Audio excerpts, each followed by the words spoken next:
বন্ধুরা, কোন ধরনের মানুষের থেকে দূরে থাকবেন সঙ্গী চিনে নিন আজকের এই ভিডিওটিতে। কিছু বিশেষ চারিত্রিক রূপ বিচার করেই বন্ধু বেছে নিন, না হলে বিপদে পড়বেন। প্রথমত, যারা খুব মিষ্টি কথা বলে। এই ধরনের লোকেদের থেকে সবসময় সাবধান থাকা দরকার। কথাই বলে দুষ্ট লোকের মিষ্টি কথা। এই ধরনের লোকেরা তাদের নিজেদের স্বার্থে যে কোনো স্তরে যেতে পারে এবং যে কোনো সময় আপনাকে ঠকাতে পারে। তাই এই জাতীয় লোকদের থেকে সর্বদা দূরত্ব বজায় রাখুন। দ্বিতীয়ত হলো, যারা নিজেদের কথার দাম রাখে না। যারা সব সময় আপনার হ্যাঁতে হ্যাঁ বলে বা যে কোনো কিছুর জন্য আপনাকে বড় প্রতিশ্রুতি দেয়, আপনারও উচিত এই ধরনের লোকদের থেকে যথাযথ দূরত্ব বজায় রাখা।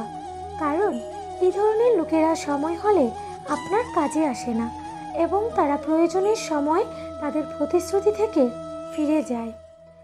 তৃতীয়ত হলো প্রতারক মানুষ।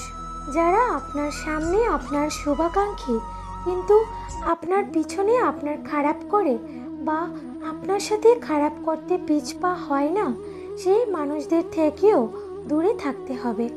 এই ধরনের লোকেরা যে কোনো সময় আপনার ক্ষতি করতে পারে এবং সমাজে আপনার ভাবমূর্তি ক্ষুণ্ণ করতে পারে। চতুর্থত হলো যারা অত্যধিক প্রশংসা করে। যারা অত্যধিক প্রশংসা করে তারা প্রায়শই তাদের সুবিধার জন্য মিথ্যা প্রশংসা করে তাদের কাজ করিয়ে নেয়। এই ধরনের লোকেরা আপনার গুণাবলীর সাথে নয়, আপনার অবস্থান এবং প্রতিপত্তির সাথে জড়িত হয়। এই ধরনের লোকদের সাথে থাকলে আপনি বাস্তব জীবন থেকে দূরে সরে যাবেন, তাই তাদের থেকে দূরে থাকুন। পঞ্চমত হলো খারাপ মানুষের অভ্যাস। কোন নোংরা এবং ভুল অভ্যাসের লোকের থেকে দূরত্ব বজায় রাখা আপনার জন্য ভালো। এই ধরনের লোকেরা সঙ্গ ভালো নয়। এটা আপনার ভালো ভাবমূর্তি নষ্ট করে, যার কারণে আপনার সুনামই শুধু খারাপ হয় না, মানুষ আপনার থেকে দূরে সরে যেতে থাকে। ষষ্ঠত হলো মিথ্যাবাদী মানুষ। প্রয়োজনের সময় এক বা দুটি মিথ্যা বলা স্বাভাবিক, তবে আপনার উচিত এবং লোকদের থেকে দূরত্ব বজায় রাখা যারা প্রায়শই মিথ্যা বলে।